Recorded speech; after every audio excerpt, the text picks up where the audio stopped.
20, 21, 22, 23, 4 tahun ini 4 tahun. 5,6 juta ton. 5,6 juta ton.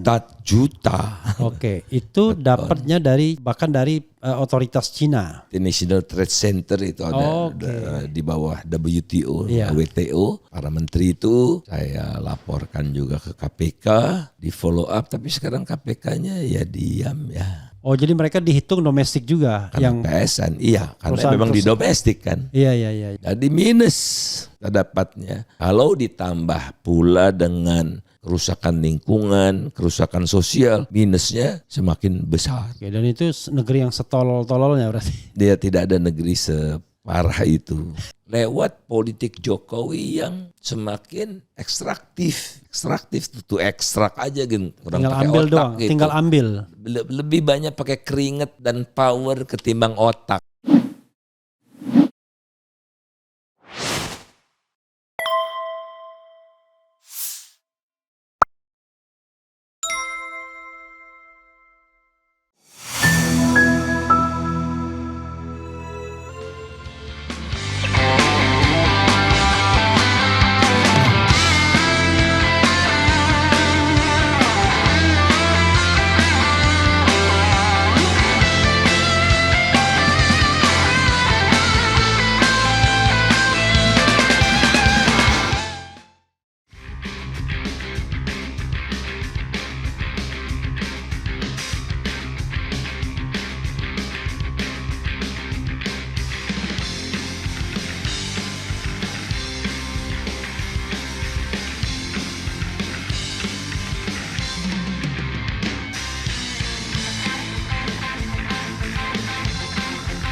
Assalamualaikum warahmatullahi wabarakatuh. Sobat RH sekalian, jumpa lagi kita di channel yang keren ini. Keren cerdas. Ya sobat RH sekalian, saya punya tamu istimewa yang mau saya kuliti dari A sampai Z, dari hulu sampai hilir gitu ya. Orang mengenalnya sebagai ekonom yang sangat kritis, tetapi tentu ada hal-hal lain yang pastinya menarik untuk digali. Bang Faisal Basri, ada ujungnya batu bara. Assalamualaikum warahmatullahi wabarakatuh Bang. Waalaikumsalam. Kanan Bang. Nah, nanti kalau nggak kanan dia diprotes oleh sobat era sekalian. Bang, makasih Bang ya udah datang Bang ya. Alhamdulillah. Oke, luar biasa. Kalau Bang Faisal ini biasa slow starter, tapi kalau sudah panas, wah ini unstoppable ya. Bang, pertanyaan pertama Bang ya, apa mood Abang hari ini? Persoalan yang terkait dengan korupsi. Tadi pagi lebih dari 3 jam ya ngobrol dengan teman-teman yang tahulah ya persoalan korupsi ini, terkait KPK, terkait dengan kasus-kasus di migas gitu. Ya mengkhawatirkan lah gitu. Jadi yang benar bisa jadi salah, benar dihukum, yang salah bebas gitu. Jadi kelihatan mendungnya semakin kelam gitu. Penegakan hukum di Indonesia makin tebang pilih. Kalau tidak ada backup masuk penjara gitu. Profesionalisme kalah gitu. Hari ini ya terbebani dengan persoalan-persoalan seperti itu. Oke. Itu ngobrol sama sesama aktivis, sesama ekonom, profesional ya di bidang apapun. Ya di bidang migas lah. Oke. Nah kalau profesional di bidang migas, kan abang pernah punya pengalaman tuh di situ. Ditunjuk sebagai apa waktu itu ketua atau? Ketua tim reformasi tata kelola migas nasional. Oke, ketua tim reformasi tata kelola migas nasional.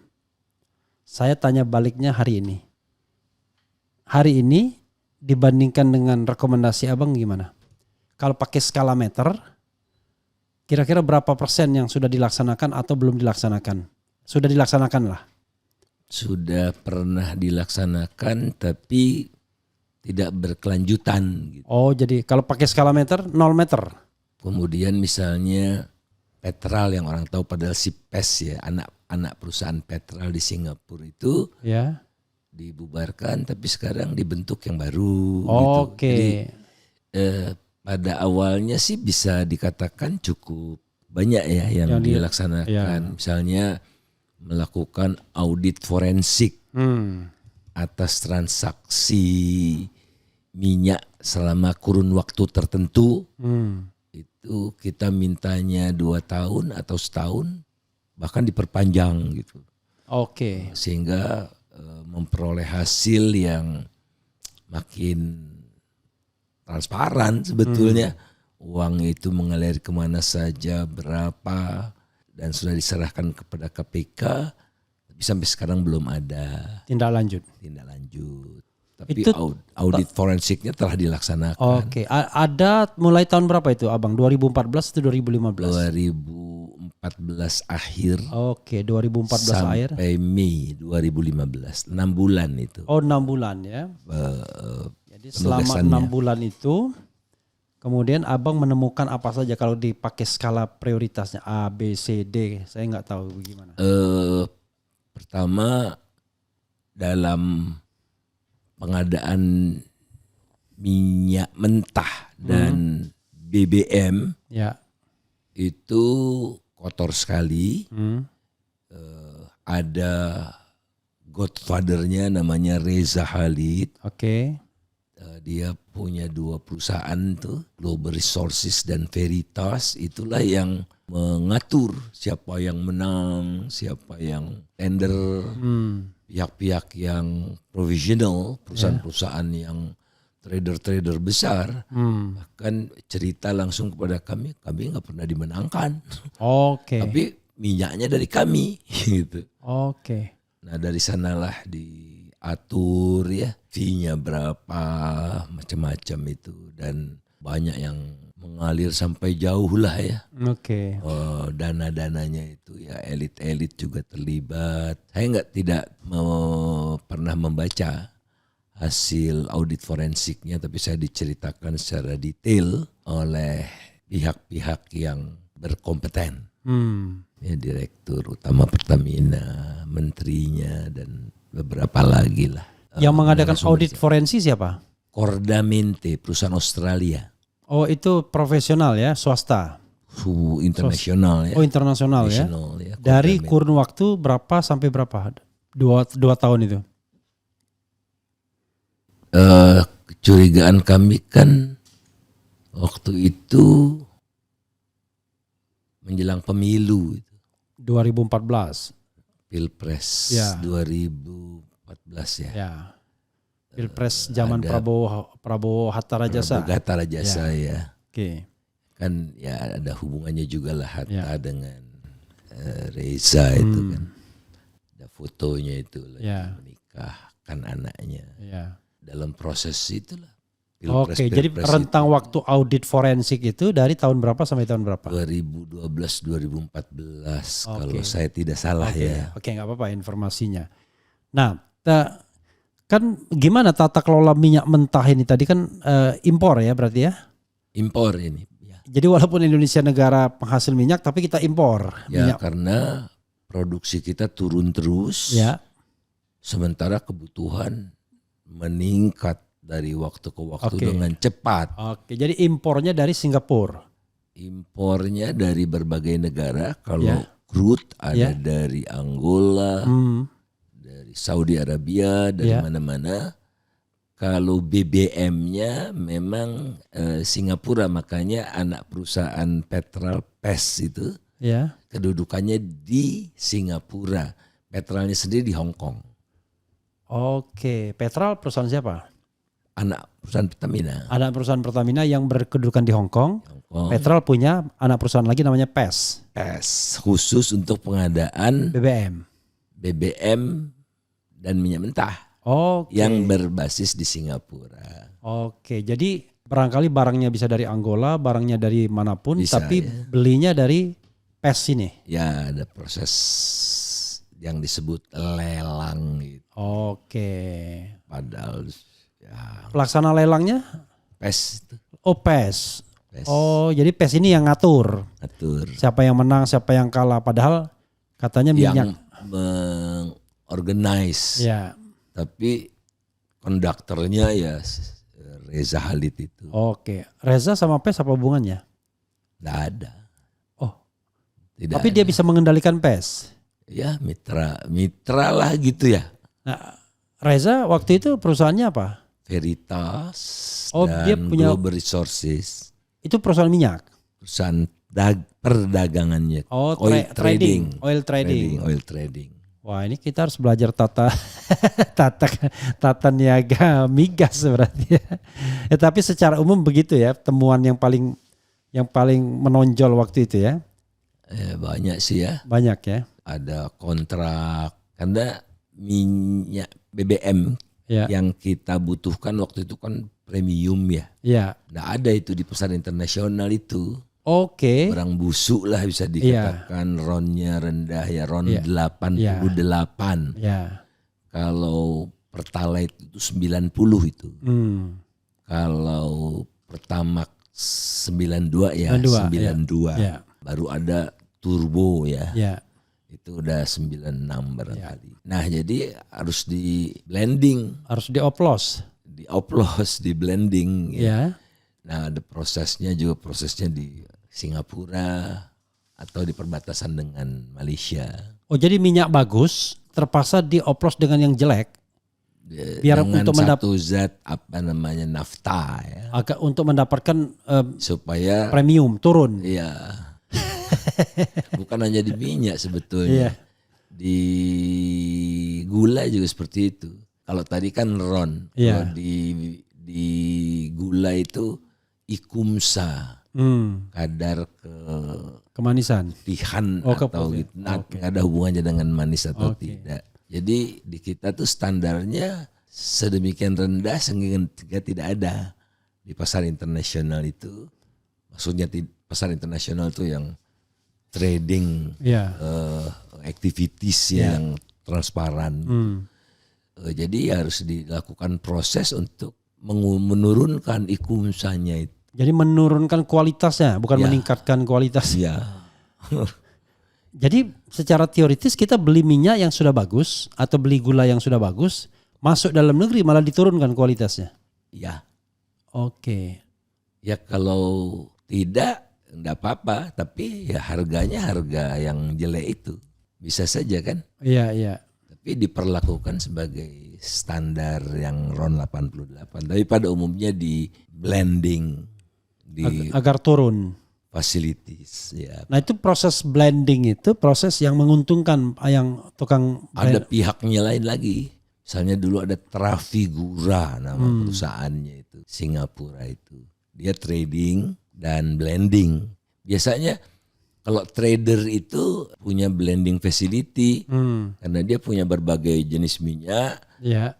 Spesifikasi yang dibutuhkan oleh setiap pembeli berbeda-beda, jadi tinggal blend aja. Nah ruginya di mana itu kalau blending itu? Kan ada mainan lagi gitu, ada transaksional, kontrak, macam-macam itu yang tanpa lewat proses yang transparan. Oke. Intinya adalah yang bermasalahnya adalah tata kelolanya yang tidak transparan. Sangat tidak transparan. Banyak sekali saksi yang saya bahagianya waktu itu tuh pekerjaan tim ini mulus, para pihak sedemikian sudah muaknya dengan praktik-praktik yang mereka alami di Singapura itu, mereka cerita apa adanya. Mereka minta diundang ke kantor di Jalan Pelaju itu. Mereka cerita apa di kantor kami kan terbuka ya. Nggak ada ruang-ruang tertutup gitu. Mereka cerita betapa bobroknya proses pengadaan BBM dan minyak mentah itu. Sekarang ya setelah 10 tahun itu ada nggak bekasnya peninggalan abang itu?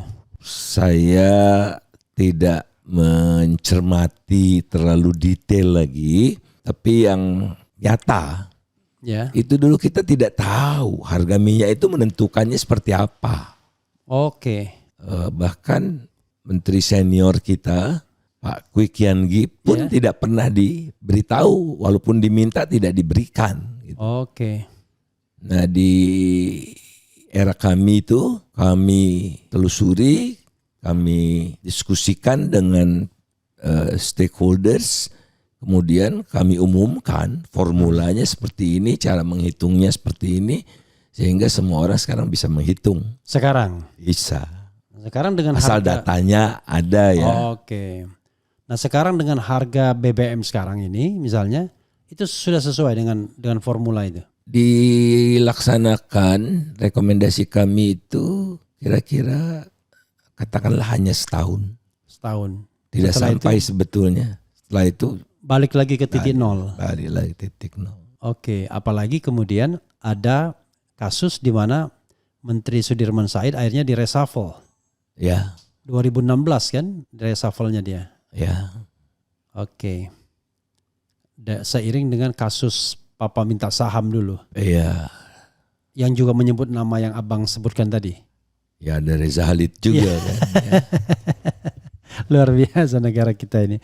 Bang, abang sering sekali bicara tentang misalnya nikel ya kan. Atau kekonyolan ekonomi Indonesia lainnya yang barangkali abang bisa ceritakan. Dan abang keras sekali. Bahkan abang misalnya ngomong apa adanya. Abang pernah cerita pernah dikasihkan datanya itu kepada Luhut atau kepada pemerintah. Tapi ya terjadi terus. Termasuk misalnya penyelundupan nikel ya. Biji nikel. Biji nikel. Abang juga yang membongkarnya. Ada dua hal. Itu data dari mana? Yang kedua kok abang aman-aman aja. Silakan bang. Ya kan secara resmi biji nikel itu dilarang diekspor, dijual ke luar negeri. Itu sebetulnya bukan hal yang baru ya. Pernah terjadi di masa Pak SBY kalau saya tidak salah. 2 tahun aja gitu. On off gitu waktu itu. Seperti bauksit dulu yang pernah dipermasalahkan ya. Ya termasuk dengan bauksit waktu itu. Ada perusahaan Rusia tuh yang berjanji akan investasi di Indonesia tapi dilarang dulu ya katanya. Udah lewat lah ya. Nah kemudian di era Jokowi mulai berlaku efektif itu Januari 2020. Sehingga data ekspor biji nikel dari Indonesia tidak ada. Dari Badan Pusat Statistik itu tidak ada. Jadi larangan ekspor tambang itu pernah terjadi di era Jokowi, di era Pak SBY, di era Pak Jokowi itu hilirisasi namanya kan. Itu sebetulnya di era Pak SBY dimulainya. Efektif diberlakukan hanya untuk nikel, biji nikel. Mulai berlaku efektif 2020 Januari, 1 Januari lah ya. Sehingga datanya di Badan Pusat Statistik tidak ada. Tapi saya ya namanya peneliti kan. Ya saya dibesarkan sebagai peneliti gitu. Cek data dari China-nya begitu. Ada, kita bisa mencari apakah China mengimpor biji nikel dari Indonesia. Ternyata ada. Jadi dari tahun 2020, 2021, 2022, 2023 pun tahun lalu masih ada 300.000 ton tahun lalu itu. Sehingga totalnya dalam berapa tahun tuh? 2000, 2001. 20, 21, 22, 23, 4 tahun ini 4 tahun. 5,6 juta ton. 5,6 juta ton. Juta. Oke, itu dapatnya bahkan dari otoritas Cina. Dari International Trade Center itu ada di bawah WTO, WTO ada bahkan bulanan juga ada. Sambil yang tahunan aja lah gitu. Wah ada ternyata, dan saya sudah beritahu para menteri itu, saya laporkan juga ke KPK, di follow up, tapi sekarang KPK-nya ya diam ya. Sampai sekarang senyap lagi itu. Dan per 5,6 juta ton ini kerugian negara berapa diperkirakan? Abang hitung. Harus dihitung lebih telaten ya. Tapi maksudnya kira-kira kasar. Bisa sampai berapa? Harganya tuh berkisar antara 50 sampai 80 dolar per ton. 80 ya. Jadi kali aja lah. Sekian triliun lah pokoknya. Ya. Negara rugi sekian triliun gitu ya. Sampai sekarang nggak ada tindak lanjutnya itu? Soal penyelundupan. Nggak pernah kita dengar lagi. Kan ini kan ibaratnya kan bisa dikenakan pasal-pasal penyelundupan, tindak pidana korupsi dan lain sebagainya kan. Membantu Pak Luhut, eselon satunya mengatakan, oh itu dari Kalimantan Utara, bukan biji nikel, tapi biji besi. Dan itu penyelundupan bukan dari itu. Nah ternyata dari teman-teman yang membantu KPK juga dibantu oleh expert dari luar gitu. Nah, ada kawan yang udah melalang buana bantu KPK dan kejaksaan itu, yang diselundupkan itu ya biji nikel, tapi perusahaannya izinnya biji besi gitu. Jadi kong kali kongnya di sana. Ya, tapi di China dicek sama bea cukai China, oh ini biji nikel, ya udah. Kenapa tetap bisa masuk? Kong kali kong juga di Cina-nya berarti? Atau ganti dokumen? itu harusnya di KPK lah yang menindaklanjuti kan. Hitung-hitungannya juga saya berikan ke KPK. Waktu itu baru sampai 2022. 2023 baru terbit bulan Juni ini. Padahal tahun lalu masih ada penyelundupan itu ya? Masih 300.000 ton. 2024 ingat ada juga atau udah berhenti? Belum ada datanya saya. Datanya belum rilis ya. Datanya. Ada sih sebetulnya data bulanan, tapi saya tidak ditengok lah. Karena biasanya kecil-kecil tiap bulan itu. Bang, abang sampai mengatakan ya, tidak ada negeri yang setolol ini kalau soal nikel itu. Terlepas dari penyelundupan, kalau penyelundupan lebih tolol lagi negara ini kan. Yang menyelundupkan pinter. Untung yang menyelundupkannya orang-orang kuat. Orang-orang di lingkar pemerintahan juga diduga. Ya. Karena kalau sudah ngomong nikel kan yang bermain kan sebenarnya kan orang-orang yang di lingkar pemerintahan juga kan. Ya. Itu. Lingkar pemerintahan, di puncak kekuasaan ada. Tentara juga ada. Oknum ya. Iya. Tentara tidak melakukan hal-hal seperti itu kan. Oknum. Nggak ada yang resmi kan. Pemerintah Indonesia nggak ada yang resmi. Pasti oknum semua kan. Iya. Walaupun oknum itu ada berkuasa. Ada nama-namanya saya. Jadi nama-namanya ada. Misalnya kalau saya tanya tanpa harus menyebutkan nama. Di kabinet ada di kabinet? Ada. Tidak ada yang persahabatan tulus. Kalau untuk hal-hal yang buruk, melanggar hukum kan. Ya. Insya Allah akan terungkap semua nanti suatu ketika. Itulah sebabnya kemudian kekuasaan sekarang takut sekali kalau kalah gitu. Betul. Ketakutannya sudah sedemikian sangat sehingga upaya untuk perlindungannya pun teramat eksesif gitu ya. Karena ya ancamannya itu. Salah satunya mau bikin sekali kan. DPA, Dewan Pertimbangan Agung, biar masuk bunker di situ. Bang, soal yang tidak ada negeri yang setolol Indonesia itu abang bisa ceritakan lagi. Soal hitung-hitungan di mana Indonesia, kata abang, keuntungan nikel itu 90% dinikmati oleh China. Indonesia cuma 10%. Itu gimana Salah jalan ceritanya? saya ternyata. Oh salah. Indonesia memperoleh nilai yang minus. Oh minus. Minus. lebih tolol lagi berarti. Oh iya, super.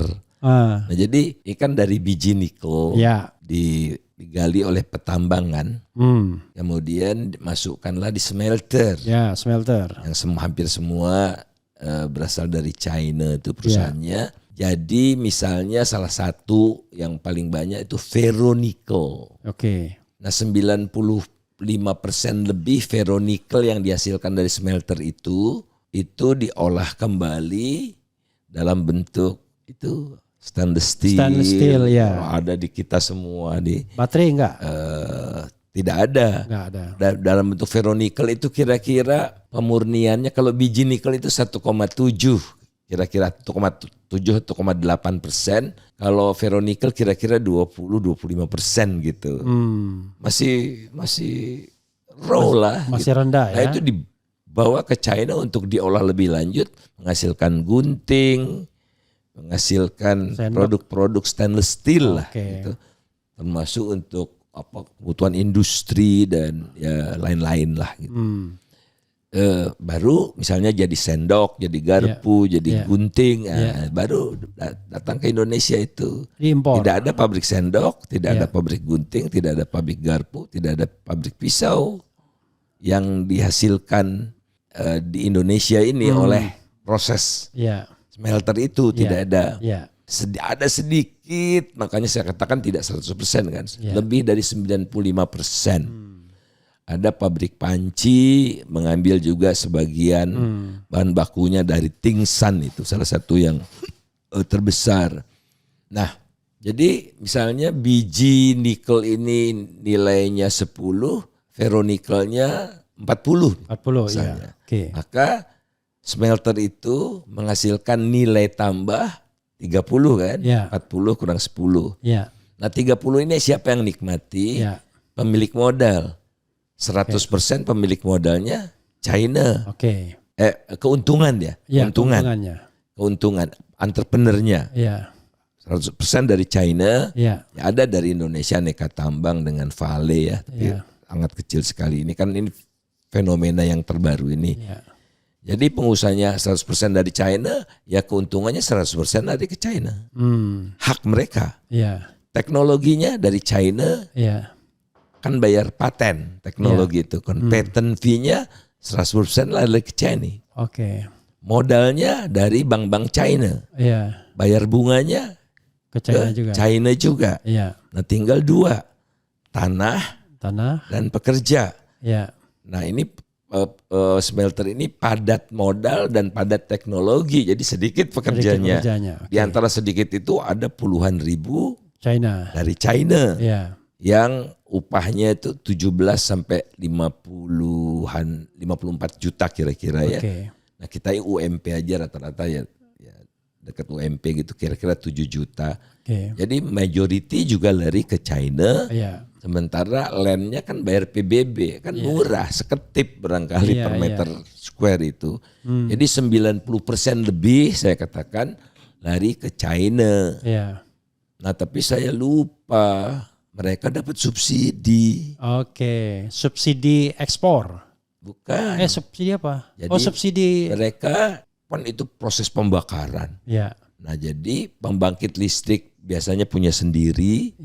Membangun pembangkit listrik sendiri tenaga batu bara. Nah batu baranya sebagai contoh tahun 2022 kemarin harga batu bara rata-rata itu $345.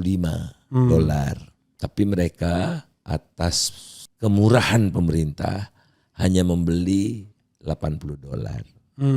Jadi subsidinya per ton berapa? 275. Nah, kalau subsidi saya masukkan minus kita. Berapa tadi, sorry saya tiba-tiba lost. 345 waktu tahun 2022 ya. Dan mereka cuma beli Rata-rata 80. 80. Jauh sekali. Itu apa? Batu baranya? Batu baranya. Atas nama PSN dan Domestic Market Obligation, DMO. Oke. Nah, kalau dimasukkan subsidinya. Iya. Kita dapat tidak sampai 10%, tapi kita kembalikan lagi dalam subsidi kan. Iya. Jadi domestic market obligation itu maksudnya Cina juga sebenarnya yang di domestik sini. PLN tentu saja wajar kalau dapat subsidi. Iya. Jadi kalau perusahaan batubara itu wajib berapa persen, ya, berapa untuk domestic market. Untuk kebutuhan domestik termasuk mereka. Oh, jadi mereka dihitung domestik juga. Karena yang PSN, iya, karena memang di domestik kan. Iya. Jadi minus kita dapatnya. Kalau ditambah pula dengan kerusakan lingkungan, kerusakan sosial, minusnya semakin besar. Oke, dan itu negeri yang setolol-tololnya berarti. Dia tidak ada negeri separah itu. Tapi itu untuk negaranya, tapi untuk kompradornya enggak. Yang kan selalu kan kalau ekonomis begitu kan pasti ada kompradornya kan. Ya, kita tidak tahu ya dealnya seperti apa dengan China. Mungkin ya oke, saya biayai deh kereta cepat. Nah kan nggak sanggup, nggak punya duit. Oke, saya biayai deh. Meleset sedikit, oke lah saya talangi. Kasih kayak konsesi macam-macam ya. Daya alam biasanya itu di berbagai negara juga seperti itu. Yang terjadi pada Laos juga seperti itu. Dan tujuannya adalah membangkrutkan negara itu? Saya tidak sampai ke sana, tapi memperoleh sumber daya alam yang sebesar-besarnya untuk menjadi produk strategis mereka sebagai kekuatan ekonomi dunia kan. Jadi mereka ini kan BRICS ya. Obor. Ya. One Belt, One Road itu untuk kemudian penguasaan pelabuhan segala macam kan untuk memperlancar logistik mereka sehingga mereka kompetitif produk-produk ekspor mereka dan semakin mudah mereka mengimpor berbagai macam kebutuhan untuk industrialisasi mereka dan akhirnya mereka lah sekarang China yang memiliki penguasaan terbesar, dominan sekali untuk rare earth itu. Hasil produk yang langka itu. Ya, kan di dalam biji nikel itu bukan hanya nikel, ada feronya, ada magnesiumnya, dan macam-macam itu. Kaya sekali. Dan mereka itu dapatkan itu karena sebenarnya pengolahan di sini cuma berapa persen gitu ya. Ya, dan yang diselundupkan itu ya lebih kacau lagi. Semua jenis unsur itu ya udah mereka nikmati. Jadi waktu penyelundupan yang 5,6 juta itu raw materials lagi, nggak ada pengolahannya sama sekali. Sama sekali tidak ada itu. Tapi malah kalau dari hitungan kerugian negara, yang penyelundupan itu jangan-jangan lebih untung dibandingkan di smelterisasi yang kata abang ada subsidinya segala. Kalau di smelter itu kan mereka berekspansi, misalnya perusahaan-perusahaan smelter kan sudah ada di China, perusahaan smelter ini selama ini mereka beli bahan baku dari berbagai negara, Australia, Indonesia, Filipina gitu. Kalau mereka ekspansi, mereka tidak bisa lagi menggunakan batu bara kalau di China. Jadi welcome. Di negara kamu kan tidak bisa batu bara, di saya masih boleh batu bara gitu. Kemudian datang. Kamu kan kalau beli biji nikel di Shanghai $80. Saya kasih kamu 40 aja. Gitu kira-kira ya. Iya. Kira-kira separuh lah begitu. Karena kalau kita menerapkan larangan ekspor, kan jadi melimpah kita dalam negeri ya harganya turun kan. Kemudian keuntungan kamu tidak perlu bayar pajak bisa sampai 20 tahun. Semua kebutuhan impor kamu ya masukin saja di dalam daftar import list namanya, bebas biaya masuk. Pekerja kamu datangkan, tidak perlu visa kerja, visa turis juga, visa kunjungan boleh. Ya siapa yang tidak mau? Lalu untungnya bagi kita apa itu? Ya itu tadi minus. Enggak, maksudnya untungnya kalau orang melakukan itu ya keuntungan pribadi berarti. Buat bangsa ini ya minus kan? Iya, kan otoritas yang melakukan itu kan? Ya otoritas. Ya kita tidak tahu tuh dealnya apa. Oke. Bantu IKN-nya bisa jadi kita tidak tahu lah. Tapi ya itu menurut saya sudah bertentangan dengan Undang-Undang Dasar 45 pasal 33. Ya. Bumi, air, dan kekayaan alam yang terkandung di dalamnya dikuasai oleh negara bagi sebesar-besar kemakmuran rakyat Indonesia kan, bukan rakyat luar negeri. Iya.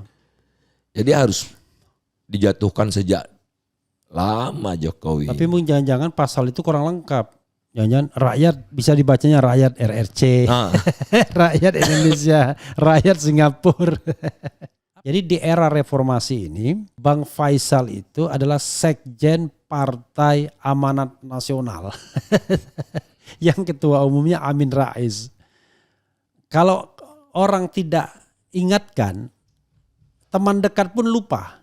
Kalau seorang Faisal Basri itu pernah menjadi Sekjen Partai Amanat Nasional yang diklaim sebagai partai reformis, ya kan? Yang hadir pada era reformasi. Dari tahun berapa sampai tahun berapa itu, Bang? 2 tahun saja, dari tahun 9 dari berdiri ya. Iya, 99 sampai 2001. 99 sampai 2001 saudara sekalian. Apa yang terjadi, Bang? Dan setelah itu Abang kelihatannya udah kapok masuk politik setelah itu. Walaupun saya mau tanya lagi, pernah ikut kontestasi Pilgub DKI, tapi itu another story. Tapi berpartai langsung kapok. Silakan, Bang. Sebetulnya berpartai langsung kapok itu kenyataannya tidak. Dalam artian gini, dulu memang saya tidak pernah punya cita-cita masuk partai kan. Ya terbawa tuntutan zaman saja sebetulnya. Ya. Jadi saya ikut dalam proses pembentukan partainya, membuat konstitusi partainya bersama dengan teman-teman. Ada yang senior-senior almarhum Mas Dawam Raharjo, Amin Aziz, Bu Tuti Herati, banyak. Yang muda-muda ya Mas Toska, Mbak Sandra Hamid, Sahal dan macam-macam, banyak. Tamsir Lindung juga ada, macam-macam deh. Akhirnya jadi dari MARA dulu kan, Majelis Amanat Rakyat. Majelis Amanat Rakyat jadi PAN. Ada Gunawan Muhammad gitu. Ada banyak sekali, Pak Taufik Abdullah, kemudian Pak Albert Hasibuan. Ya, banyak sekali, Pak Sindunata. Banyak sekali lah partai inklusif. Ya, kita memberikan Mas Pius juga pernah, Pius Lustri Lanang. Wakil Sekjen kalau saya tidak salah waktu itu. Nah, pertanyaannya, kenapa perlu partai? Ya karena harus transformasi dari gerakan menjadi negosiasi. Gerakan di jalan kan tidak bisa, harus ada negosiasi, harus ada partai politik kan, negosiasinya kan di Senayan. Dan untuk mencalonkan pemimpin alternatif harus ada partai juga kan. Karena ya kita meyakini waktu itu Mas Amin Rais adalah tokoh alternatif yang mumpuni gitu sebagai calon pemimpin segera. Karena kita yakin Pak Harto akan segera jatuh. Oh, MARA itu kan bukannya setelah Pak Harto jatuh dibentuknya? Belum jatuh. Oh, sebelum jatuh ya. Oke. Belum. Ya. Partai sudah selesai, ya sudah. Saya ingin mendedikasikan hidup saya di kampus. Saya sudah membeli tanah di dekat kampus di Cijantung. Itu ya udah untuk jangka panjang lah ya. Ada ruang kerja saya segala macam, udah tenang lah. Ke Depok cuma 15 menit gitu-gitu kan, ke kampus maksud saya. Nah, sementara inisiator lainnya itu sibuk menyusun kepengurusan. Iya. Dia udah pasti ketua umumnya Pak Amin Rais. Iya. Sekjennya awalnya itu diajukan oleh berbagai unsur ya. Pak Amin Aziz. Oke. Dr. Amin Aziz ya. Pak Dr. Amin Aziz. Ya. Tapi Mas Amin melihat, aduh kok sekjennya lebih tua dari saya gitu kan. Gugur. Iya. Terus Kok sekjennya lebih tua dari saya? maksudnya dari Mas Amin. Oke, iya. Rais. Iya. Ya kan? Loh, Amin Aziz memang lebih tua dari Amin Rais? Ya. Oh, waktu itu lebih tua? Waktu itu udah sepuh juga. Oh iya, oke. Udah sepuh juga. Ya. Kemudian ada alternatif kedua diajukan. Nah ini masalah ingatan saya mulai. Ismit Hadad. Oh, Bang Ismit Hadad. Oke. Nah tapi kan sekjen ini harus full time. Ismit Hadad. Ismit Hadad. Oke. Bang Ismitnya kelihatannya kurang welcome gitu. Ya. Karena harus tinggalin warung kan. Waktu itu jadi orang nomor 1 atau pokoknya orang penting lah di perusahaan konsultannya Prof. Sumitro. Oke. Do Consult kalau saya tidak salah. Nah terus deadlock kan. Tiba-tiba saya yang jadi alternatif. Oh oke. Mas Aminnya welcome. Amin Raisnya welcome. Jadi sekjen deh. Siapa yang pertama kali mengajukan Abang jadi sekjen? Saya tidak tahu. Oke. Tapi yang menghubungi saya meminta kesediaan saya gitu. Ya Mas GM. Gunawan Muhammad. Telepon itu seperti petir di siang bolong itu. Oh, Abang sebenarnya sama sekali nggak terpikir? Tidak. Oke, lalu gimana waktu itu menjawabnya? Ya udah bismillah aja lah gitu kan. Oke. Ya banyak dalam kehidupan saya yang seperti itu. Oke. Bang, saya mungkin keliru, tapi pernah saya dengar dalam proses 2 tahun tersebut itu Abang berupaya untuk disingkirkan sebagai sekjen gitu. Karena ini kan PAN ini kan partai inklusif awalnya. Tapi tetap saja kemudian wing kanannya mulai menguat. Kan Abang kan wing yang inklusif gitu. Dan kemudian saya pernah mendengar misalnya cerita seseorang kepada saya, yaitu kita lagi mau menyingkirkan Faisal Basri katanya. Karena kalau tidak salah 2000 berapa tadi Abang 2001 kan? 2001 kan Amin Rais kan sampai 2004 Pilpres pun Amin Rais masih calon dia. Nah, Abang itu sengaja mau disingkirkan. Itu ada soal internal seperti apa Bang pada waktu itu? Karena 2 tahun itu kan nggak wajar kan sebenarnya kan? Tidak sampai satu kepengurusan kan? Wajar juga sih karena saya kan PNS. Oke. PNS dan PNS itu dapat keleluasan untuk masuk partai. Ada isu, saya ulangin lagi yang kemudian mengatakan, wah Abang mau disingkirkan karena pada waktu itu ada internal konflik lah, bukan internal dinamika internal PAN.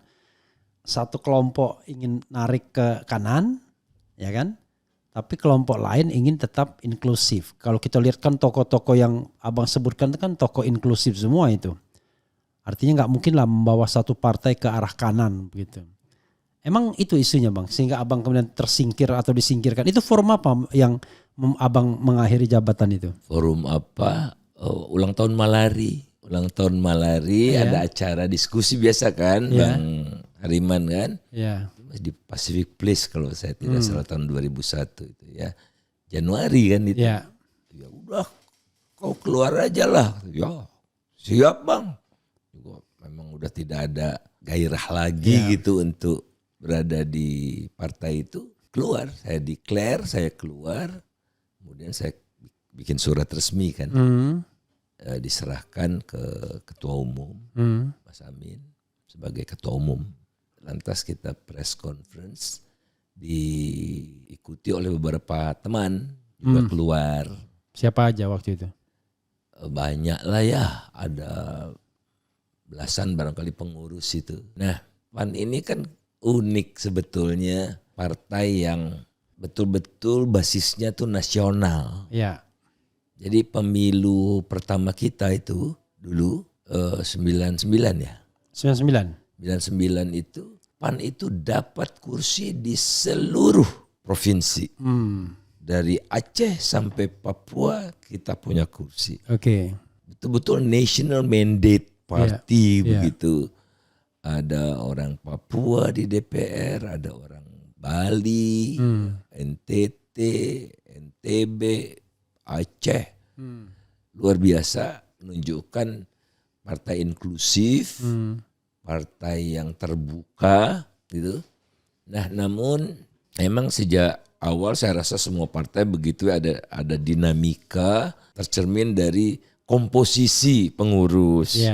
Misalnya saya sekjen, wakil sekjennya itu mewakili kelompok yang relatif lengkap. Biasanya reaksi kelompok lain minta nambah gitu, begitu biasa. Nah, kemudian juga PAN itu bisa cepat solid karena peranan Muhammadiyah. Kita bisa mendirikan partai-partai sampai tingkat kecamatan, tingkat kelurahan atau desa, itu peranan Muhammadiyah luar biasa. Jaringan Muhammadiyah ya. Jaringan Muhammadiyah. Jadi Muhammadiyah itu aset. Ya, aset, tidak boleh dilupakan itu di dalam proses kehadiran PAN gitu. Nah, yang antusias banyak.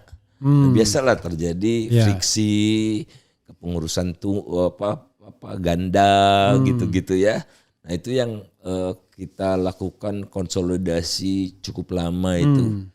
Bertahun-tahun itu, misalnya di Depok lama sekali itu, di Jawa Barat, di Kalimantan Timur, banyaklah. Tapi lebih banyak yang solid. Di Sumatera hampir tidak terjadi. Sumatera Utara yang lebih multikultural itu tenang gitu. Sumatera Barat juga bagus, Aceh bagus, Lampung, ya pokoknya Sumatera jarang masalah tuh ya, ada tentu saja ada. Yang banyak ini di Jawa ini. Jawa ini yang banyak. Nah, biasanya itu tadi karena antusiasmenya banyak dari berbagai elemen. Ya tentu saja ada gesekan gitu-gitu. Namun pada akhirnya secara umum, apalagi udah caleg gitu-gitu kan, itu udah rame lah itu. Ya sampai tanda tangan saya pun dipalsukan kan. Terus tanda tangan Abang nggak pernah nyalek dan sekjen. Nggak pernah nyalek abang? Disuruh nyalek saya enggak mau. Saya bilang kita bagi-bagi tugas. Partai itu, saya di dalam partai. Kan saya jadi sekjen itu sampai kongres. Setelah kongres saya ketua Litbang. Nah, saya bilang ini kita jadikan dapur. Kongresnya itu 2001. Ya di Yogyakarta. Waktu pendirian itu abang diangkat sebagai sekjen. Itu forum pendirian partai waktu deklarasi. Begitu kongres abang tumbang. Kira-kira begitu kan? Kongres saya maju. Maju sebagai ketua umum. Ketua umum. Iya, maju sebagai ketua umum. Nah, saya sowan ke Mas Amin. Mas, saya maju nih bukan ngalahin Mas Amin loh Mas, tapi menghindari pengkultusan Mas Amin. Iya, saya dengar juga itu. Nah, gara-gara saya maju, Pak Fatwa almarhum juga maju. Dan Hatta Rajasa kalau saya nggak salah maju juga atau nggak mundur di tengah jalan, saya lupa. Tapi ada lebih dari 2. Dari 2 karena ini Faisal ini kurang ajar banget. Nah, saya kalau nono Mas Amin karena udah pengkultusan. Nah, baru reformasi. Gitu kan. Azasnya demokrasi gitu-gitu kan. Masa calon tunggal gitu kan. Nah, itu diingatkan itu oleh Buya almarhum Safi Marif. Sholat Jumatnya itu di tempat kongres di Yogyakarta di Hotel Mustika Ratu itu. Dekat Bandara Lama itu. Sheraton ya. Sheraton Bandara. Mustika. Sheraton Mustika. Nah, itu diingatkan oleh Buya Safi'i, istiqomah segala macem lah gitu-gitu ya. Yang Pak Buya juga mungkin udah melihat. Saya lumayan dekat lah dengan Buya juga, dengan Mas Amin, sama lah semua. Begitulah. Pak Amin bisa mengerti pada waktu itu? Saya tidak pernah konflik sama Mas Amin ya. Oke. Sampai sekarang pun hubungan baik aja? Baik. Sebelum pemilu sempat jumpa. Saya datangi rumahnya di sini. Sebelum pemilu apa? Pemilu Pilpres. Oh, Pilpres 2004? Ya, 2024. Oh, Pilpres sekarang ya. Tangan okay. ini Oke. Oke. Gitulah. Tapi kan di Kongres itu konstitusi diubah. Salah satunya yang mengubahnya apa? Azas partai jadi iman dan takwa. Awalnya? Inklusif. Oke. Open. Oke. Nah, gara-gara apa? Karena diyakini oleh sementara teman-teman di PAN, hasil pemilu itu mengecewakan. Ya. Kami dapat 7,4%, buat saya itu modal besar. Ya. Tapi teman-teman menganggap, oh ini kegagalan. Oke. Ini gara-gara kelamin PAN itu tidak jelas. Tidak jelas. Mau partai inklusif atau partai yang berbasis kanan begitu. Ya, jadi ganti eksplisit iman dan takwa. Saya bilang kalau iman dan takwa itu tidak ada ukurannya. Apa? Jidat hitam. Tidak ada ukurannya. Jadi buat apa kita membangun satu fondasi rumah kita yang rapuh, nggak bisa diukur. Seberapa besar keimanan dan ketakwaan seseorang kan. Nah, kalau openness kan kelihatan ada, gitu kan harus bisa diukur. Saya bilang azas itu gagal diubah di Kongres. Oh, tidak berhasil pada waktu itu. Tidak berhasil. Tim saya cuma 17 orang. Bayangkan di Kongres cuma 17 orang. Yang melawan tim siapa? Semua lah. Oke, jadi mereka ngeblok ke Pak Amin. Nggak ada urusannya dengan Mas Amin sebetulnya ya, yang mainstream gitulah gitu ya. Oke. Mas Amin kan orangnya akomodatif. Yang paling keras siapa? Hatta Rajasa waktu itu. Dan akhirnya kan sekjennya Hatta kalau nggak salah. Setelah itu. Ya ditunjuk oleh formatur. Saya salah satu formatur. Oke, jadi formaturnya Pak Amin. Ada banyak. Bang Faisal. 9. Oke, mereka tunjuk Hatta Rajasa. Ya, sebenarnya teman-teman saya enggak ada, cuma saya sendiri. Oke. Jadi 188 ya. 1/8. Tapi alhamdulillah karena kita enggak ada urusan sama jabatan segala macam gitu ya. Masih banyak pendiri-pendiri yang konsisten itu masuk dalam pengurusan. Oke. Misalnya Sindunata, Pak Albert Wijaya, Pak Abdillah Taha. Ya. Pak Abdillah tadinya nggak ada posisi, saya bilang udah deh posisi saya buat Pak Abdillah aja. Oh jangan gitu Mas Faisal, kata Mas Amin. Dia masuk, Pak Abdillah, Iranti Abidin, banyak lah.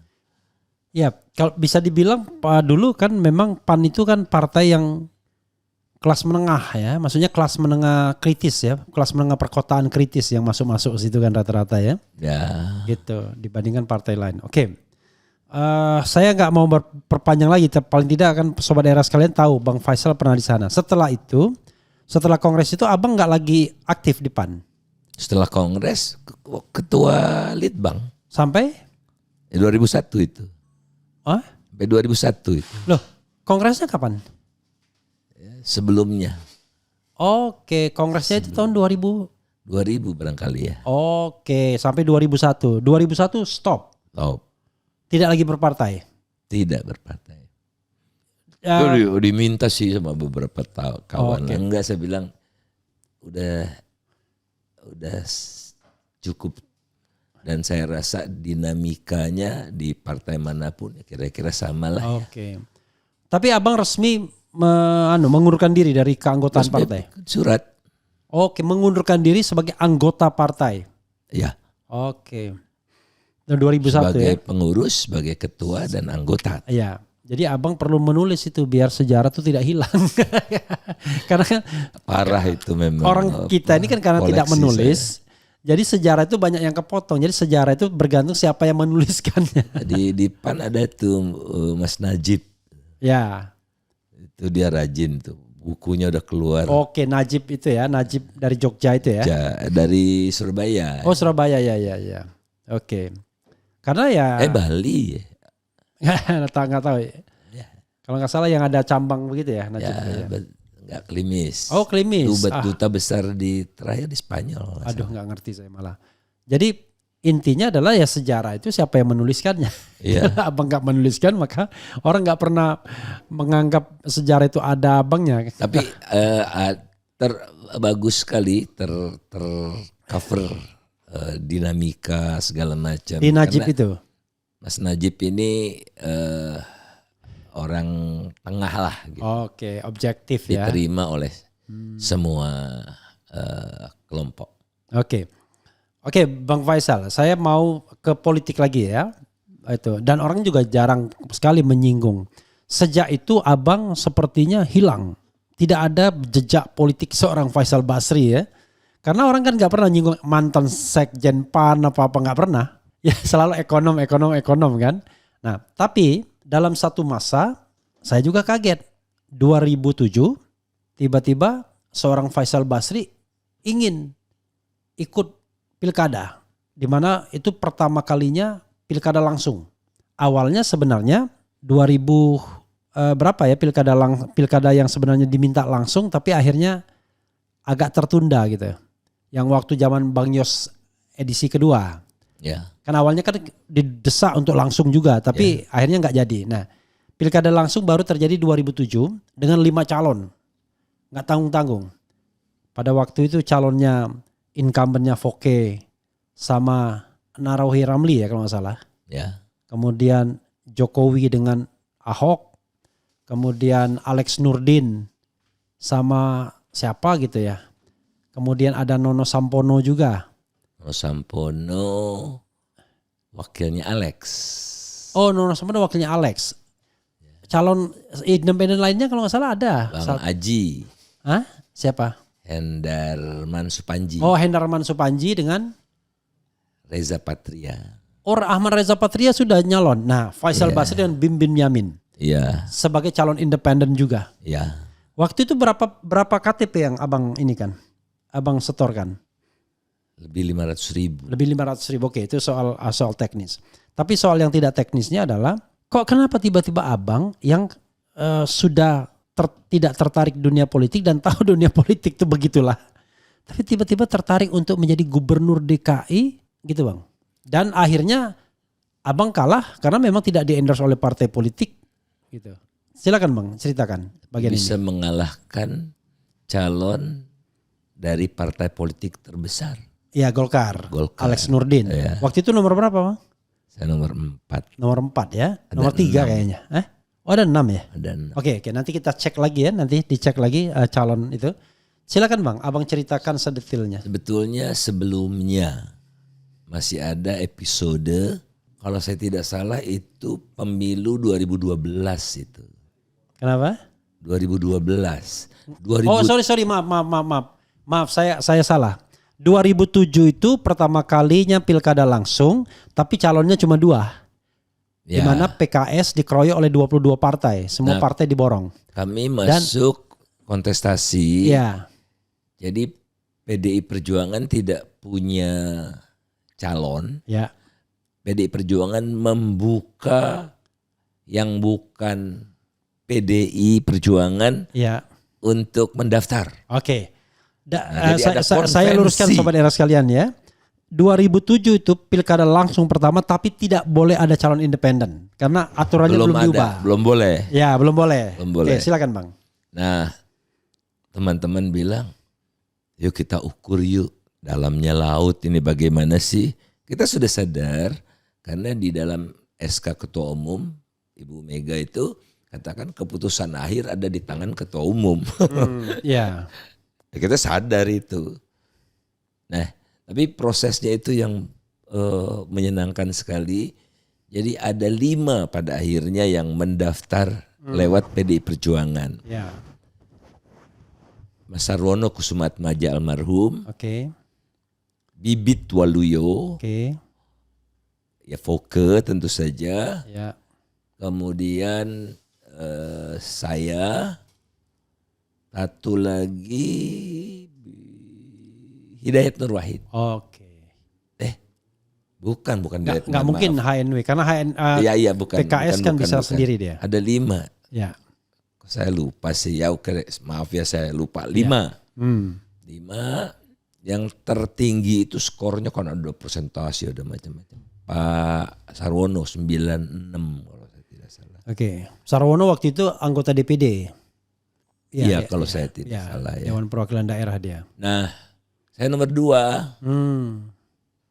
Foke paling Fauzi Bowo paling rendah 60 cuma, tapi yang dipilih 60 yang Foke itu. Oke. Jadi saya dipanggil oleh Ibu Mega, dijelaskanlah kenapa akhirnya mereka memilih Foke gitu. Bang, saya udah kan keputusan ada di tangan ketua umum. Ya. Nah, itu udah dalamnya partai itu kayak gitu gitu kan. Nah, kemudian dalam proses itu saya juga minta dukungan dari partai lain. Kalau saya didukung oleh partai lain, PAN juga kan, saya diterimalah oleh ketua umum dulu Mas Trisno Bahir. Saya kayaknya kalau nggak salah Bang Zulkifli Hasan. Apanya, sekjennya? Sekjennya, kalau nggak saya tidak salah ya. Udah lama sih. Ya, sorry kata mereka, kita udah ada deal dengan Agung Gumelar yang kelima itu. Oke. Kita udah ada deal dengan Agung Gumelar, kalaupun nggak jadi kita akan lelang. Agung Gumelar nggak masuk kayaknya di Pilkada DKI. Dia Pilkada Jawa Barat dia. Enggak, ini di PDI Perjuangan. Oh, di PDI Perjuangannya. Oke. 5 tadi. Iya, oke. Kelas berat semua kan. Iya. 5 itu. Nah, Bibit Waluyo kan enggak jadi, dikasih lah Jawa Tengah, Agung Gumelar dikasih Jawa Barat. Saya kan nggak mau lagi, udah cukup gitu kan, ini testing pasar. Ya. Nah tapi pengalaman itu sangat memilukan ya, betapa partai itu sedemikian nggak jelasnya, sedemikian kentalnya dengan mahar itu, mahar itu. Iya. Cak Nur bilang kan gizi gitu ya.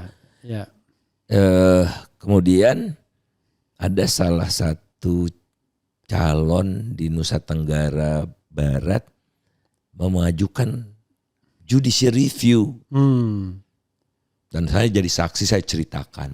Oke. Ya, gitu kayak tapi sebelum ke bagian itu Bang, saya tahu namanya itu Lalu Ranggalawi. Ya, nah, saya mau tuntaskan bagian ini. Apa yang menyebabkan Bang Faisal itu terbersit ingin mencalonkan diri, yang Abang tahu kan bagaimana pilkada itu kan, apalagi pilkada langsung yang bakal dihadapi. Terbersit yang untuk pilkada langsung ini. Iya, yang 2007 itu. Abang terbersit ingin maju itu gimana? Kan itu teman, saya kan ketua Pergerakan Indonesia. Oke. Jadi setelah dari tidak lagi di PAN, saya menjadi salah satu pendiri Pergerakan Indonesia, lembaga politik non partai. Jadi gairah politik sampai sekarang kan masih gitu, tapi non partai gitu. Ajak teman-teman muda supaya menjadi politisi berkarakter segala macam itu. Ya udah Bang, eksperimen gitu, eksperimen politik sebetulnya. Oke. Eksperimen politik. Tahun 2007, kemudian 2012 itu. Ya, setelah itu ada judicial review. Judicial review saya jadi saksi. Saya ceritakan pengalaman saya udah diuangin sama partai-partai ini kan. Ya, pengalaman saya yang saya cerita tadi itu.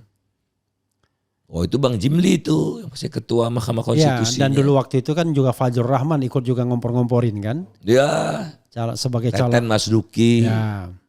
Oke, setelah putusan MK itu, tiba-tiba Abang terbersit untuk nyalon lagi. Tidak.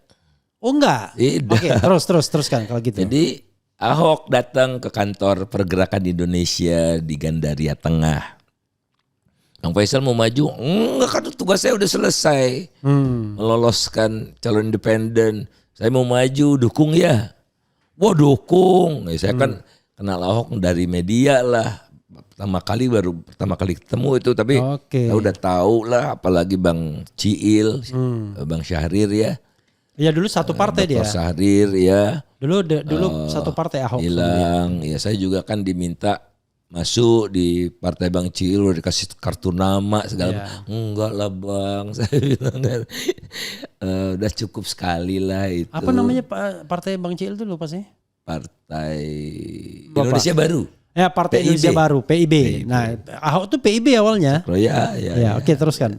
Udah diceritakan lah semua itu. Nah, tatkala punya metode kata Mas, dia mau maju independen kan. Siapa dia kan Ahok? Gak punya pasukan. Ya, Ahok mau maju independen. Ada tim dia tapi masih sedikit.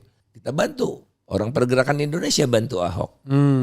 Dia punya metode segala macam. Saya bilang nggak cukup deh Mas. Saya bilang ini perlu ada sel-sel gitu di masyarakat.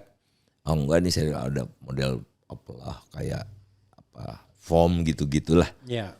Kalau saya tidak salah dia nyerah karena baru dapat 80.000. Oke. Mundur. Yang dibutuhkan 500.000. Iya. Ya. Sekitar lah ya. Ya. Adik-adik saya yang udah panas ngumpulin KTP harus diterusin nih Bang, katanya gitu. Udah eksperimen lagi. Ya kerjaan teman-teman lah ya, ingin terus kita berjuang gitu dengan segala cara. Dulu tadinya mau disandingkan dengan Marco Kusuma. Mas Marco. Oh Marco ya. Marconya yang enggak mau. Oke, Marco tim Jokowi kalau salah itu.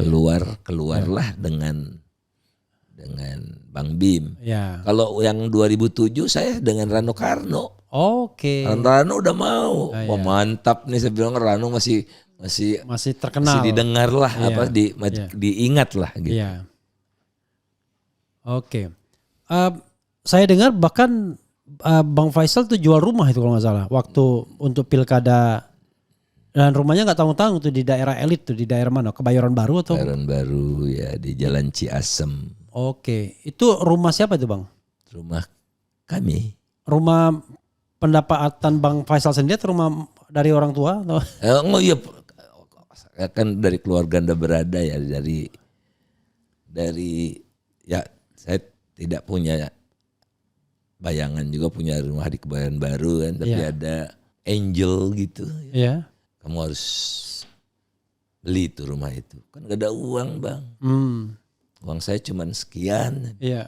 Udah pakai uang saya dulu katanya gitu. Oke. Masih kurang juga, pinjam dari mertua, pinjam dari family dekat gitu-gitu ya. Supaya bisa pindah dari Cijantung ke lokasi yang anak-anak sekolahnya dekat. Gitu aja. Dulu parah sekali lah transportasi itu, lagi pembangunan jalan tol. Iya, iya. Apa namanya? Jalan tol Cimatupang itu. Jadi pindah ke sana. Terus ada yang berminat dengan harga yang menggiurkan. Lopas. Oke, waktu itu belasan miliar ya Abang bilang? Atau lebih puluhan? Dapat dari jual rumah itu, dapat 2 rumah di Kebayoran Baru juga. Oke, oh jadi bukan karena untuk pilkada? Oh enggak ada. Oh saya baca, saya jual rumah. Oh rupanya itu bukan untuk pilkada. Jadi setelah pilkada kekayaan saya melonjak. Jadi rumah itu berapa meter ininya, square-nya? Berapa meter persegi? Rumah yang dijual itu? Rumahnya ya. Tanahnya aja dah, tanahnya. 200, kira-kira 300. Oke, jadi sekarang Abang tinggal di Kebayoran Baru? Saya pindah ke nggak jauh. Oke. Dari Kebayoran, dari Ciasem itu ke Jalan Cibitung. Tepat. Tapi ada rumah lagi. Iya. Kan dapat 2 rumah baru kan. Oke. 2 rumah baru. Itu masih daerah Kebayoran Baru ya? Dua-duanya Kebayoran Baru. Tanahnya lebih luas? Kalau digabung ya lebih luas. Oke. Tapi saya nggak relevan lagi nanya itu. Saya pikir gara-gara itu jual rumah jadi. Nggak ada. Oke. Ya pertanyaan kan uangnya dari mana gitu ya Iya. untuk pilkada. Karena kan calon independen Abang. Crowdfunding. Crowdfunding. Nah itulah eksperimen-eksperimen yang. Jadi misalnya yang saya ingat saja lah, harusnya saya bukukan sih ya. Iya. Tapi momentumnya udah lewat. Misalnya kita bikin acara gala dinner Ya. di Hotel Sahid. Ya. Itu dalam semalam dapat 1 M. Oke. Kemudian, Model inilah Amerika punya gitu ya. ya. Siapa yang mau nyumbang gitu-gitu ya. Oke. Duduknya apa gitu atau lelang apa gitu ya. Ada yang ngasih $5.000, ada yang ngasih 10 juta, 20 juta. Ada yang ditransfer kan di dalam website kami kan. Ya. Nggak ada yang niru itu, saya bingung ya. Sampai sekarang. Dan itu semua terbuka lah ya. Dan baru 2 hari atau 3 hari pilkada kita menyerahkan laporan keuangan sudah. Dijadikan model sama KPUD ya. Tapi biasanya orang yang jujur tuh nggak menang Bang. Ya itu dia tuh kan cita-citanya memang ini eksperimen politik teman-teman ini. Yang bakal menang itu biasanya paling tidak mau transparan biasanya. Jadi itu kan sekelumit pengalaman yang sepertinya perlu dituliskan tuh Bang ya. Biar orang nggak lupa dan Abang juga nggak lupa. Jadi Abang juga menyumbang bagi sejarah Indonesia kan. Ingatan makin makin pudar. Pudar, nanti kita lupa gitu. Terakhir ya, saya ingin Abang melakukan semacam overview ya terhadap problem ekonomi khusus di era Jokowi ini. Apa persoalannya? Bagaimana jalan pemecahannya ke depan? Utang luar negeri sudah lebih dari utang pemerintah 8.000 triliun. Lebih sebetulnya. Bahkan katanya kalau ditambah kewajiban, ya, betul. Ditambah utang BUMN, itu sudah hampir setara dengan PDB. Bukan lagi 50% yang diomong-omongkan, tapi sudah 93%. Itu data yang baru saya baca. Kemudian ya tentu faktor lain, pertumbuhan ekonomi, korupsi yang makin menggila, terbukti dengan IPK yang stagnan dan lain sebagainya. Saya tidak tahu, Abang mau mulai dari mana, tapi silakan melakukan observasi dan coba cari jalan pemecahannya. Saya meminjam analisis Daron Acemoglu dan Robinson saja. Jadi dikatakan di dalam bukunya Why Nation Fail itu, negara yang maju sekarang adalah negara yang memiliki institusi yang baik di masa lalu. Nah, institusi itu apa sih sebetulnya? Aturan main, rules of the game dalam bermasyarakat. Nah, institusi dibagi oleh Acemoglu Robinson itu politik dan ekonomi, dan masing-masing dibagi ekstraktif dan inklusif. Yang terbaik adalah inklusif political institution dan inklusif economic institutions. Kalau eksklusif itu property right nggak dihargai, macam-macam begitulah. Nah inilah yang dirusak oleh Jokowi. Dari inklusif menjadi semakin ekstraktif, ekstraktif dan inklusif. Jadi makin ekstraktif. Jadi ekstraktif dan eksklusif. Makin ekstraktif instead of inclusive. Instead of inclusive. Jadi semua kebijakan-kebijakan lebih mengedepankan kepentingan kaya, korporasi. Itu keluarlah omnibus, undang-undang Minerba yang perpanjang otomatis, syarat-syarat lingkungan dipermudah segala macam. Sementara rakyat itu kemudian corporate income tax diturunkan dari 25 ke 22. Rencananya mau sampai 17 gitu. Tapi bisa kolaps APBN kan. Nah, sebaliknya rakyat dibebani kenaikan PPN, subsidi dipotong, gitu-gitu kan. Jadi menimbulkan jurang kaya dan miskin yang semakin parah. Itu nyata sekali, tapi data-data resmi memang tidak menunjukkan seperti itu karena datanya, misalnya kita tidak punya data ketimpangan pendapatan. Data ketimpangan di Indonesia ini berdasarkan konsumsi. Saya sama Antoni Salim, kekayaannya langit dan bumi, tapi konsumsi kami kan hampir sama lah kira-kira kan. Makin kaya makin nggak mau makan loh. Iya. Pak Antoni makannya pisang yang banyak gitu kan, karena lebih banyak dari saya. Jadi memang indikatornya tidak tersedia gitu. Tapi ada proksi-proksinya, kelas menengah makin melemah gitu-gitu ya. Kemudian yang kedua terjadi eksploitasi yang semakin masif, kekayaan sumber daya alam, terutama di luar Jawa tentu saja, oleh orang-orang Jawa. Jawa itu saya juga Jawa, Anda jago Jawa nih. Orang yang tinggal di Pulau Jawa. Jadi menyebabkan simpanan orang Jawa itu sekarang udah mencapai 78% di seluruh Indonesia. Total simpanan. Oke. Orang Jawa itu orang yang bermukim atau tinggal di Jawa, di Pulau Jawa. Pulau Jawa. Jadi di sisanya di Sumatera, Kalimantan, Sulawesi, Papua, Maluku, NTT, NTB, Bali itu cuma 22%. Dikuras habis lewat politik Jokowi yang semakin ekstrak aja gitu. Tinggal ambil doang, gitu. Tinggal ambil. Lebih banyak pakai keringat dan power ketimbang otak. Oke. More perspiration dan aspiration. Oke. Gitu. Yang menyebabkan itu tadi daerah-daerah yang kaya itu dilibas semua deh dengan makin tersentralisasi pemerintahannya. Itu cacat kedua menurut saya itu di era Jokowi. Ketiga adalah melemahnya industri manufaktur. Padahal kemajuan suatu negara apalagi Indonesia yang besar ini agar berkelanjutan perbaikannya itu ya industri manufakturnya diperkuat.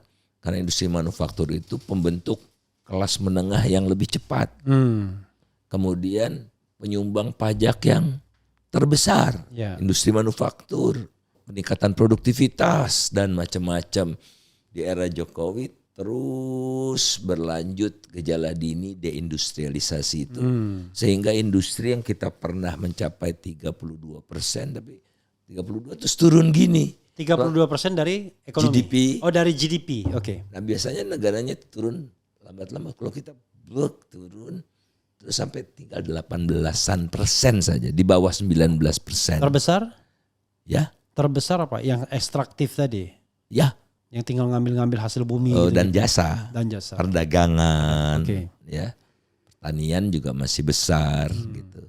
Jadi ada masalah dan kelihatannya Pak Jokowi nggak peduli sih ya. Transformasinya kita tidak normal.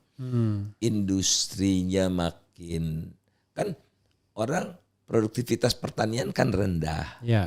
Nah dari pertanian tuh biasanya ke industri. Nah pertaniannya sudah ditinggalkan, industrinya mengkerut. Nah, ya ke jasa lah. Sektor informal. Investasi di kita sebetulnya bagus, cukup besar gitu. Tapi ya itu ciri berikutnya dari Jokowi adalah untuk menambah produksi 1 unit cangkir ini dibutuhkan modal 50% lebih banyak. Dibandingkan di era Jokowi dibandingkan dengan era-era sebelumnya. Makin tidak kompetitif berarti. Makin berbiaya mahal. Berbiaya mahal. Di era pertama tuh. Jadi kalau zaman Pak Harto sampai Pak SBY berkisar tambahan modal yang dibutuhkan itu 4 sampai 4,6. Jokowi 1 periode pertama itu 6,5. 6,5. Kira-kira separuhnya kan. 1,5 kali lipat. Jokowi 2 ini 7 naik, makin gila-gilaan. Jadi ya korupsi. 7 itu apa? 7%? 7 unit aja. Jadi 1 unit cangkir ini ingin ditambah produksinya membutuhkan tambahan modal 7 unit. Kalau dipresentasikan? Persentasekan maksudnya? Kalau persentase duitnya atau biayanya berapa? Ya itu. Untuk nambah 1 ini butuh 7 unit modal. Zaman Pak SBY sampai Pak Harto sampai zaman Pak SBY cuma butuh 4 sampai 4,6 saja. Oke. Jauh sekali. Unit itu unit yang mana maksudnya? Unit apa? Nggak ada unit. Oke. Udah dihilangkan. Rupiahnya tuh udah dihilangkan. Oke. Supaya apple to apple satu berapa gitu. Iya. Tapi ada satu yang harus dicatat. Selama era Jokowi ini ada satu pencapaian yang spektakuler, bisa dikatakan, kemampuan meredam inflasi.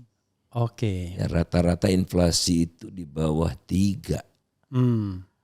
Ya kalau kita hilangkan yang eksim-eksim karena COVID itu kan ya udah pasti ya. Itu yang tidak pernah dicapai oleh presiden-presiden sebelumnya. Oh, itu prestasi yang patut diapresiasi. Terlepas dari caranya ya. Kenapa caranya? Caranya bisa kantor produktif, bisa semu gitu. Misalnya? Jadi misalnya subsidi BBM seolah-olah turun. Sekarang Pertalite ditahan di 10.000 kan? Iya. 10.000 padahal harusnya 13 gitu. Tapi dibiarkan 10.000. Subsidinya enggak naik. Masuk di pengeluaran lain-lain gitu yang gitu-gitu. Ya, dia enggak peduli dia dengan transparansi, accountability, enggak peduli. Tapi kalau kita lihat hasil akhirnya ya kan, kalau orang bicarakan kadang-kadang means justifies atau justify objektif ya kan. Tapi objektifnya juga nggak tercapai. Misalnya pertumbuhan ekonomi lebih rendah gitu-gitu. Yang misalnya angka kemiskinan absolut dan lain sebagainya, utang luar negeri tambah banyak dan lain. Maksudnya gini, kan seolah-olah kan Pak Jokowi melakukan justifikasi semua instrumen. Yang penting tujuan tercapai kan. Tapi kok tujuannya nggak tercapai kecuali inflasi tadi. Ya. Postur ekonomi Indonesia nggak baik rasanya ya. Ya. Jurang kaya miskin, disparitas regional, logistik cost kita mahal sekali. Jadi yang dia bangun, kan membangun infrastruktur tuh salah satu yang utama adalah mengurangi logistik cost. Ya, biaya logistik. Justru logistik performance index kita ada indeksnya itu terjun bebas tahun 2022. Jadi logistik tambah mahal biayanya jadi. Tidak turun setidaknya. Padahal infrastruktur dibangun untuk memudahkan arus barang dan jasa. Ya. Tapi dibangun bukan misalnya Trans Sumatera itu ya. Iya. Trans Sumatera itu kan 2.700 kilo tuh kalau selesai semua. Iya. Ya laksanakan gitu kan. Padahal tidak bisa 1.000 kilo pun tidak gitu. Nah kalau 1.000 kilo pun tidak, mana yang didahulukan? Oke, artinya kemampuannya 1.000 kilo pun tidak. Tidak. Mana yang didahulukan? Yang didahulukan hilang jadinya kan. Yang menyebabkan apa? Ya tetap di otak Pak Jokowi jeruk dari beras tagi itu dipakai truk aja bawa ke Jawa. Nah ongkos truk itu, ongkos angkutan darat itu 10 kali lebih mahal dari laut. Angkutan laut justru mengalami penurunan peranan. Padahal tol laut dulu awalnya. Nah, itu juga misleading kan. Iya. Jadi konsep darat dibawa ke laut, makanya namanya tol laut. Iya. Di laut jalan tol semua. Nah, itu loh mindset. Tapi setidaknya dia pernah berjanji kan tidak memunggungi laut lagi. Tapi kan sekedar itu saja. Tidak memunggungi laut ya. Di pidato kemenangan dengan Pak JK di depan di atas kapal. Di Ancol. Jadi awal-awalnya sih kita melihat oh ini bagus nih subsidi BBM dipangkas, digunakan untuk meningkatkan pembangunan infrastruktur, pendidikan dan kesehatan. Ya lebih tepat sasaran. Kemudian jembatan Selat Sunda dibatalkan. Ya. Kemudian daerah-daerah perbatasan dibikin molek lah supaya enggak kontras gitu ya negara tetangga dengan kita gitu. Kemudian dia jalan ke berbagai daerah kerja gitu. Nah, namun tidak diiringi oleh satu pendekatan teknokratik yang mumpuni gitu. Karena dia kelihatannya lebih mau yang cepat-cepat itu. Okay. Makanya hasilnya lebih jadi seremonial. cepat. Oke. Cepat. Semua ingin cepat. Ya, Artinya dia ingin dia terjang semua aturan. dia pengen Dia bypass. dia pengen kelihatan legacy dia aja Betul, gitu. Betul. Bukan kontinuitasnya. Sampai menjelang akhir masa jabatannya seperti itu kelakuannya. Termasuk IKN. Jadi mahal kan. Harus salah diperbaiki lagi. Ini modifikasi. Tidak ada perencanaan yang matang sekali. Bang, gitu. kalau misalnya saya tanya, Abang menyebutnya apa? Kebobrokan ekonomi, kehancuran ekonomi, kemunduran ekonomi atau apa? Biar saya sesuaikan. Zaman Jokowi ini. Ketimpangan ekonomi, bahasa ekonomi secara keseluruhan yaitu maju. Ya. Orang tumbuh terus kok kecuali 2020. Oke. Karena COVID. Ya. Tapi meningkatnya semakin lambat. Oke. Jadi Pelambanan ekonomi. perlambatan pertumbuhan ekonomi. Oke. Jalannya makin lelet. Oke. Nah, perlambatan pertumbuhan ekonomi kan artinya perlambatan menuju kesejahteraan masyarakat kan? Yang tadinya mungkin masyarakat makin sejahtera harusnya stagnan atau bahkan turun kan? Ya. Karena kalau sama dengan 10 tahun yang lalu mati semua kita kan gitu. Ya, jadi 60 data terakhir 2022 barangkali ya. 60,6% ya. penduduk Indonesia itu statusnya vulnerable atau lebih buruk. Oke. Rentan. Oke, rentan. Jadi ada orang miskin memang tinggal 9%-an. Ya. Penurunan orang miskinnya makin susah. Ini miskin. Kalau pakai data definisi Bank Dunia yang baru, waduh, lebih tinggi jauh. Kemudian miskin, nyaris miskin, rentan miskin, insecure. Itu 60,6%. Kalau di total itu. Tertinggi di ASEAN. Saya insecure juga ini gara-gara politik. Bisa suatu saat bisa sumber penghasilan kita diinikan pemerintah selesai gitu kan. Itu kan itu. Iya. Jadi kalau itu. ada satu peristiwa membuat kita tiba-tiba miskin. Iya, bisa 0 rupiah penghasilan kita. Ya. Oke, jadi insecure jadinya kan. Secure. Itu hampir 2/3 kan dari penduduk. Jadi gagal untuk mengangkat lapisan terbesar masyarakat karena senangnya yang besar-besar. Tambang. Pelambatan pertumbuhan atau yang berdampak pada kesejahteraan masyarakat ya. Atau tadi munculnya kelompok yang justru insecure itu. Apa faktor utamanya? Menurut Abang pada 10 tahun pemerintahan Jokowi. Faktor utamanya apa? Manusia yang bernama Jokowinya, manajemennya, partisipasinya, pelembagaan demokrasinya atau apa? Sebutkan 3 faktor aja yang paling utama. Sebetulnya yang pertama mungkin klise ya. Aturan main dia ubah. Rule of law berarti ya? Rule of law. Rule of the game ya? Rules of the game. Ya. Dia ubah untuk mempercepat terwujudnya mimpi dia. Oke. Bukan mengangkat 60,6% ini menjadi kelompok masyarakat yang secure gitu. Itu intinya. Segala macam dia halalkan gitu. Nah yang kedua, Indonesia kan negara yang bineka.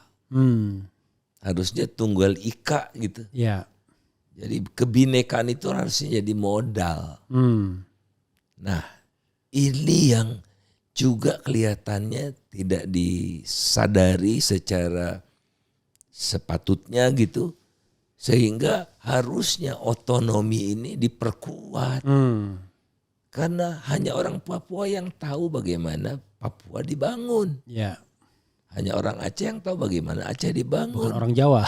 Nah, Papua dan Aceh masih lumayan ada undang-undang Otonomi khusus. Di Papua ada di luar DPRD masih ada DPRP.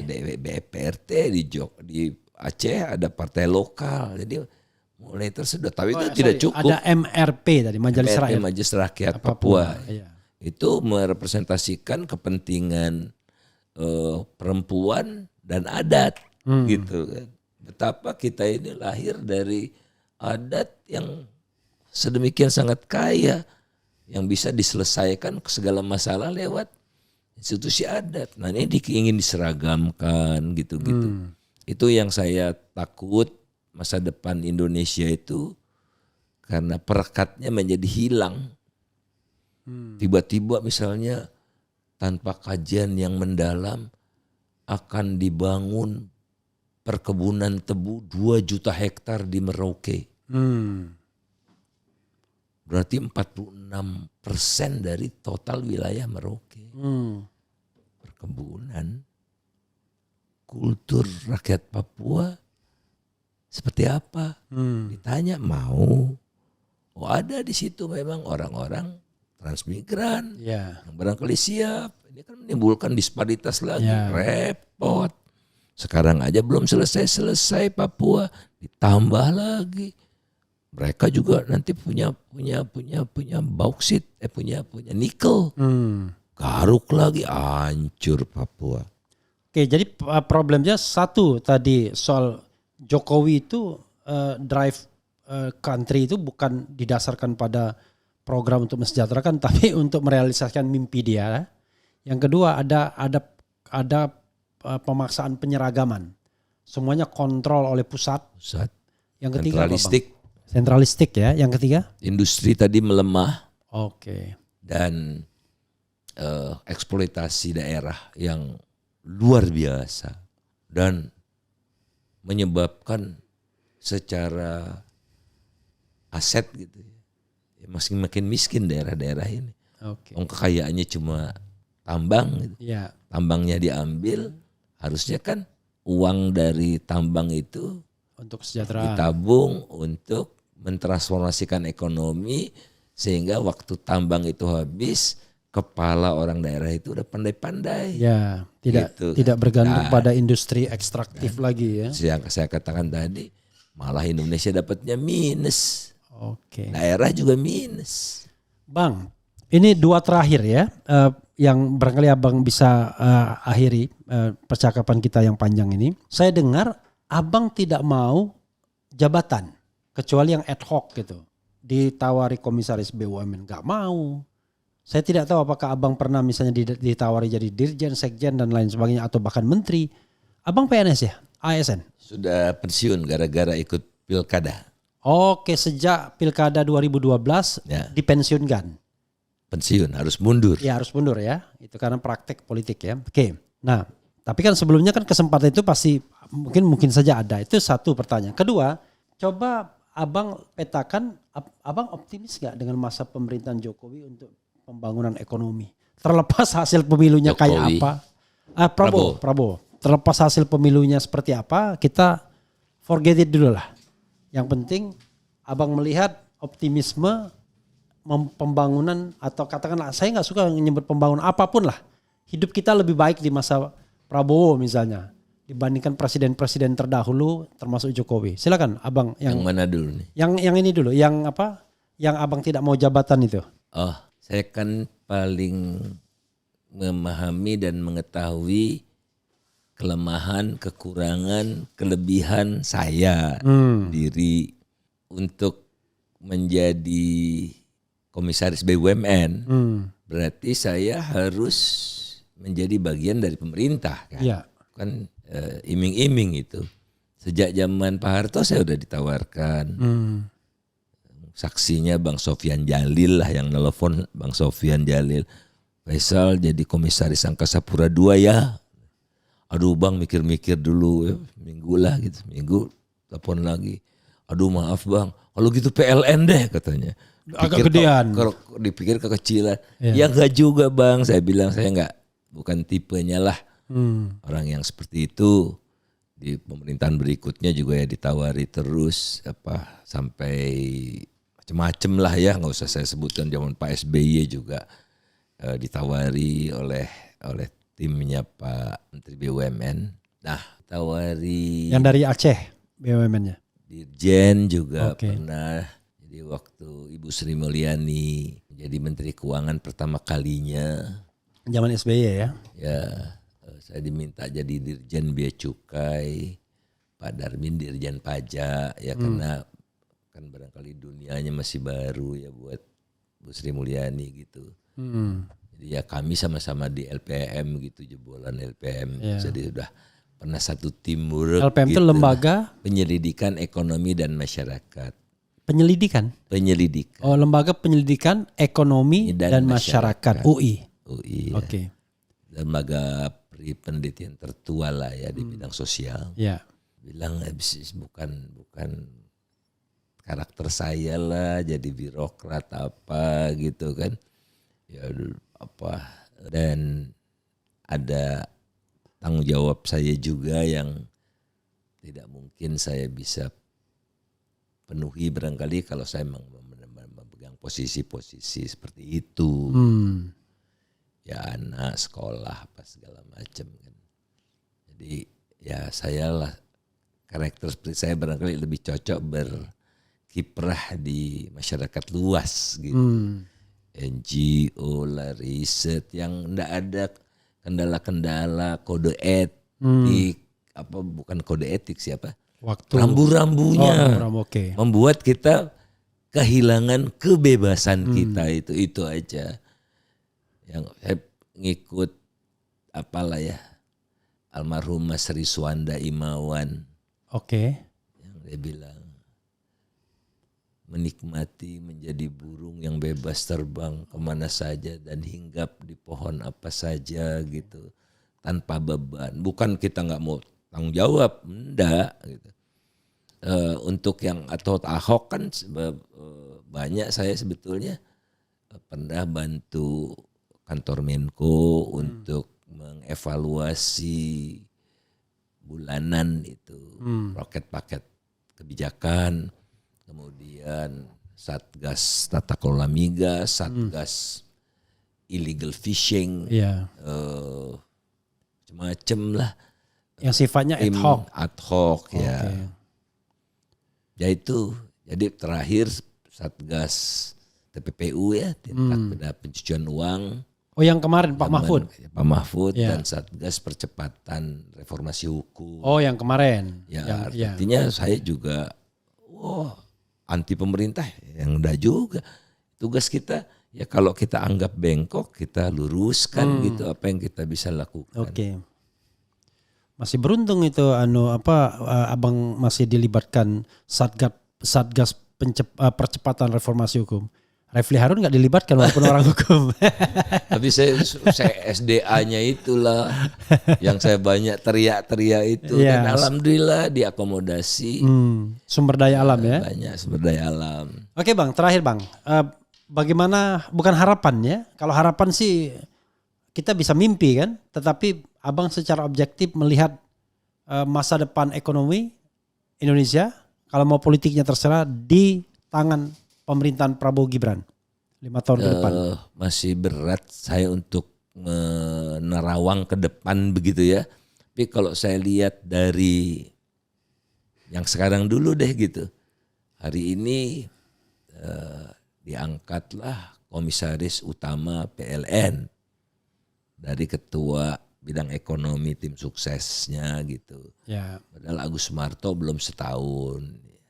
Kemudian diangkat komisaris di mana-mana begitu. Yang jelas PLN, Pusri, kemudian Main ID, Pertamina itu dari Gerindra. Polanya bagi-bagi kue gitu. Kalau ini berlanjut, kemudian nanti di posisi-posisi kementerian juga polanya seperti ini, anak keponakan apa segala macam. Waduh, saya pesimis. Keponakan sudah masuk kan? Ya, Thomas Jiwandono. Kalau itu saya bisa lebih memahami 3 wamen itu untuk mempermulus transisi gitu. Karena memang harus dipelototi dan gak enak juga kan kalau kita ngantor di mana posisi kita ndak jelas gitu, tim transisi ndak ada legal standingnya gitu. Ya udah sekalian mungkin dia akan lanjut atau tidak urusan nanti. Yang penting ada 3 kan, keuangan, investasi dan pertanian. Ya memang ini core-nya Pak Prabowo juga kan. Tapi keuangan keponakan. Ponakan. Pertanian mantan ajudan. Investasi orang tahu saya. Orang lama di sana. Ya. Jadi kalau yang penting kan signal yang dia sampaikan bahwa dia komit dengan saya mau berantas korupsi gitu kan, begitu. Tapi dia nggak pernah janji kan saya akan membasmi nepotisme, nggak ada.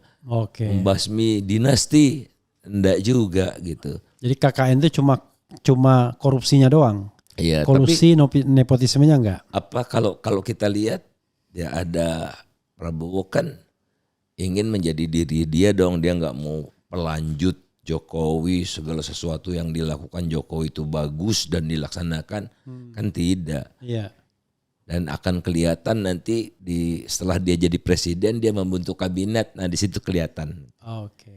Kita pantas optimis atau ya ini akan perpanjangan dari penderitaan selama 5 tahun terakhir setidaknya lah.